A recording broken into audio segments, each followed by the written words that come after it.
اب میں آپ کو بتاتا ہوں اولاد کا غم کیا ہوتا ہے. اولاد کا غم، جو کہ آج باپ ہیں یا کوئی ماں ہے تو انہیں اندازہ ہوگا کہ بچوں کی تکلیف کس قدر اذیت ناک ہوتی ہے.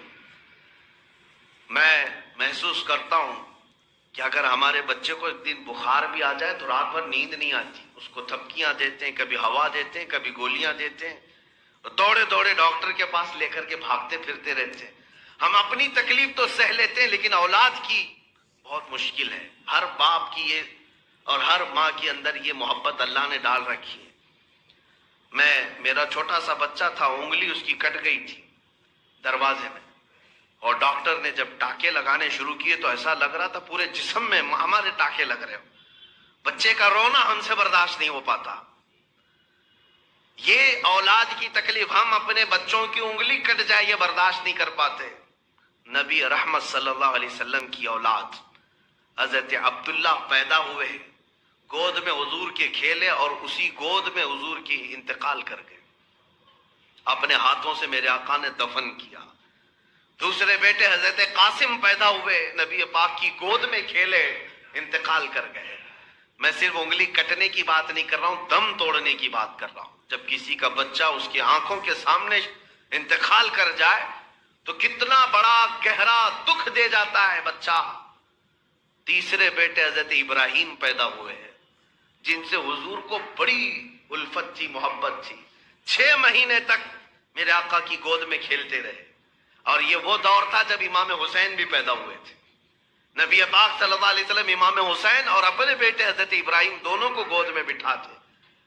پھر جبرائیل امین نے آ کر یہ بھی کہا، یا رسول اللہ صلی اللہ علیہ وسلم ان دونوں میں سے ایک ہی کو آپ رکھ سکتے ہیں، اللہ کی منشا یہ ہے. نبی پاک صلی اللہ علیہ وسلم نے امام حسین کو رکھ لیا، اپنے بیٹے کو قربان کیا. دوسرے ہی دن حضرت ابراہیم کا انتقال ہوا. 3 دن تک حضور کی آنکھوں سے صرف آنسو بہتے تھے، آواز نہیں آتی تھی. صحابہ کہتے ہیں آنسو ٹپکتے رہتے تھے. اولاد کا غم کیا ہوتا ہے. 3 بیٹے انتقال کر گئے. حضور کی 4 بیٹیاں تھیں، حضرت زینب، حضرت رقیہ، حضرت ام کلثوم، حضرت فاطمہ. 4 بیٹیاں ہیں. میں آپ کو بتاؤں یہ ہجرت کے بعد سب شادی شدہ ہو چکی تھیں. حضور پاک صلی اللہ علیہ وسلم جب مدینے آئے تو حضور پاک نے اپنی بڑی بیٹی کی شادی پہلے فرمائی تھی. حضرت زینب سفر کے دوران وہ اونٹ سے گر پڑی، حمل تھا اور حمل گر گیا، اور اسی زخم کے بعد چند دن بیمار ہوئی. مدینہ طیبہ میں جوانی کے عالم میں بڑی بیٹی حضور کے انتقال کر گئی. نبی پاک صلی اللہ علیہ وسلم نے جنازہ پڑھایا. اپنی جوان بیٹی، شادی شدہ بیٹی، اس کو دفن کرنا کوئی باپ سمجھ سکتا ہے. حضور پاک صلی اللہ علیہ وسلم کی دوسری بیٹی حضرت رقیہ حضرت عثمان غنی کے نکاح میں دے دیا. بڑی خوش تھیں بہت.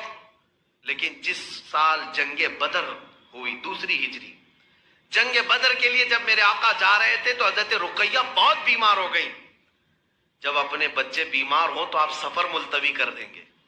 میرا بیٹا بیمار ہے، میں اب آگے نہیں جاؤں گا. حضور جہاد پر جا رہے تھے اور بیٹی گھر میں بیمار ہے. نبی پاک صلی اللہ علیہ وسلم نے حضرت عثمان سے کہا، عثمان تم میری بیٹی رقیہ اور تمہاری زوجہ ہے، اس کی تیمارداری میں لگے رہو، بدر کے صحابہ میں تمہارا بھی حصہ رکھا جائے گا. حضرت عثمان بدر میں نہیں گئے، ان کی تیمارداری میں لگے رہے. جب نبی پاک صلی اللہ علیہ وسلم بدر کے مقام پر تھے، عین لڑائی کے وقت، مدینے سے خبر آئی کہ حضرت رقیہ کا انتقال ہو گیا. حضور کی یہ دوسری بیٹی کا انتقال ہے، جن کے جنازے میں میرے آقا شریک نہیں ہو سکے، وہ بدر میں موجود رہے. مجھے بتاؤ میرے عزیزوں، کون ہے یہ جو برداشت کر سکتا ہے. تیسری بیٹی حضرت ام کلثوم تھی. جب واپس مدینے تشریف لائے تو ان کا نکاح میرے آقا صلی اللہ علیہ وسلم نے حضرت عثمان سے کر دیا. حضرت ام کلثوم یہ دوسری بیٹی تھی، لیکن زندگی وفا نہ کر سکی. چند ہی سالوں کے بعد حضرت ام کلثوم کی بھی آخری وقت آ گئے اور نبی پاک صلی اللہ علیہ وسلم کی آنکھوں کے سامنے ان کی روح نکلی. 3 بیٹے اپنے ہاتھوں سے دفن کرنا، 3 جوان بیٹیوں کو، شادی شدہ بیٹیوں کو دفن کرنا، کسی باپ سے پوچھ لے.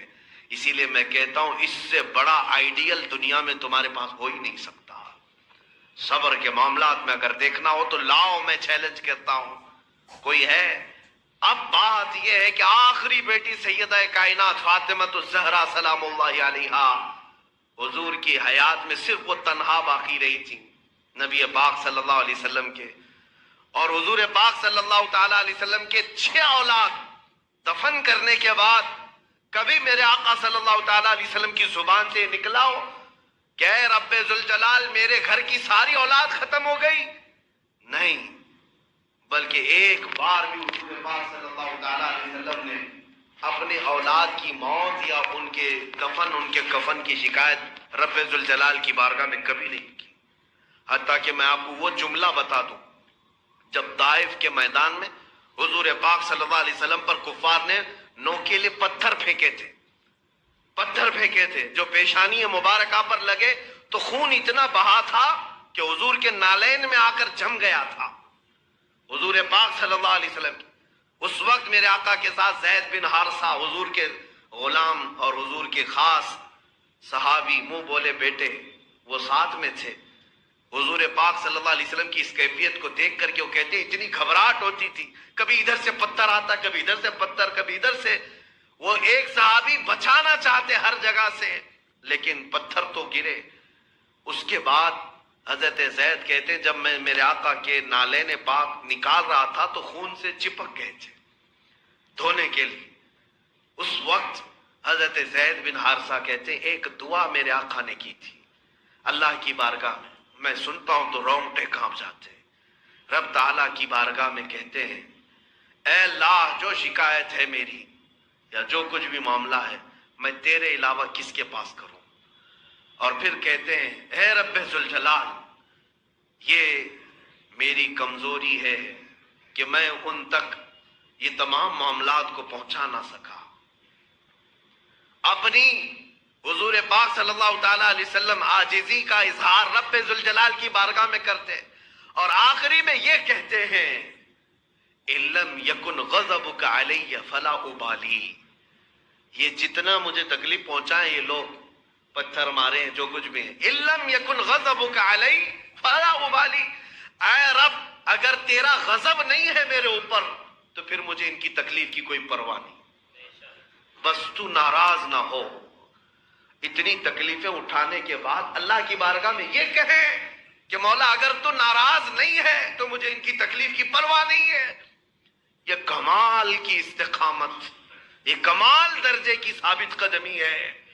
اسی لیے قرآن نے کہا لقد کان لکم فی رسول اللہ اسوۃ حسنہ، اے لوگو بے شک تمہارے لیے رسول کی زندگی سب سے بہترین آئیڈیل ہے۔